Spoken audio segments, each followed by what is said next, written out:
হিন্দুত্ববাদী যে সংগঠনগুলো রয়েছে তারা দিল্লির মসনদ দখল করে দক্ষিণ এশিয়ার সম্প্রীতি এবং শান্তি প্রতিনিয়ত বিনষ্ট করে চলছে।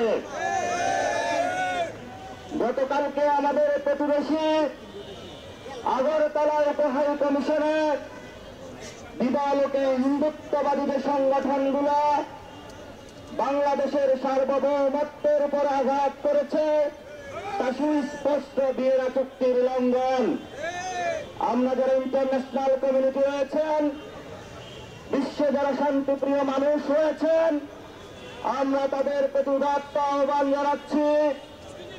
দেখুন সেই হিন্দুত্ববাদীর নগ্ন চেহারা কিভাবে লঙ্ঘিত হচ্ছে আপনাদের সামনে।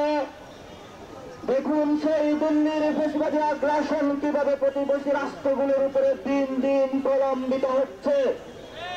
আমরা দক্ষিণ এশিয়ার যে রাষ্ট্রগুলো ভারতের আগ্রাসন এবং নিপীড়নের শিকার হচ্ছে, আমরা তাদেরকে আহ্বান জানাচ্ছি আপনারা ঐক্যবদ্ধ হন। আমরা ভারতের জনগণ এবং দক্ষিণ এশিয়ার যারা শান্তিপ্রিয় মানুষ রয়েছেন আপনাদের কাছে আমরা আহ্বান জানাচ্ছি ঐক্যবদ্ধ হন। এই ঐক্যবদ্ধ হওয়ার জন্য আগামী দিনগুলোতে ইনশাল্লাহ ঢাকা সেই জায়গায় নেতৃত্ব দিবে।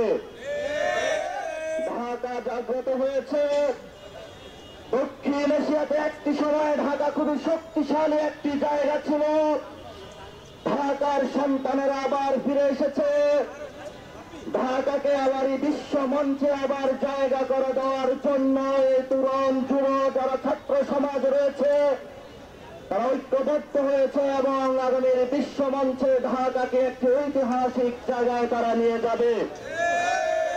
এই ক্ষেত্রে হিন্দুত্ববাদী সংগঠন ফেসিবাদী যারা সেই দিল্লির এক্সটেনশন বাংলাদেশে বিরাজমান থেকে গত 15 বছরে গুম খুন এবং নির্যাতন চালিয়ে মানুষকে দমিয়ে রাখার চেষ্টা করেছে, আমরা তাদেরকে বিদায় করেছি এবং আগামীতে দক্ষিণ এশিয়ার যারা শান্তিপ্রিয় মানুষ রয়েছে সকল মানুষকে ঐক্যবদ্ধ করে দিল্লির সেই হিন্দুত্ববাদীর যে মসনদ রয়েছে সেটি আমরা ভেঙে চুরমার করে দিব।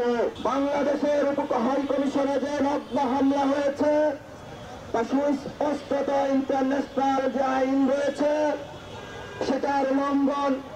আপনারা যদি সেখানে ব্যবস্থা নিতে না পারেন, আন্তর্জাতিক যে মোড়লরা রয়েছেন আগ্রাসনবাদী শক্তিকে যদি কমাতে না পারেন, বিশ্ব শান্তি শৃঙ্খলা সেখানে নষ্ট হবে।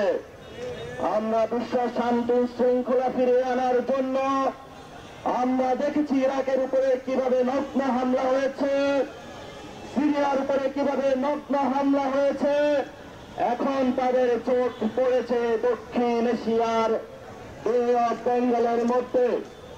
আমরা এই যে পলিটিক্সের জায়গা থেকে দক্ষিণ এশিয়ার শান্তিপ্রিয় মানুষদেরকে ঐক্যবদ্ধভাবে আগামীর সকল আহ্বান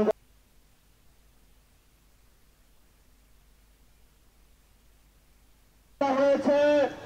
এখন তাদের চোখ পড়েছে দক্ষিণ এশিয়ার বে অফ বেঙ্গলের মধ্যে।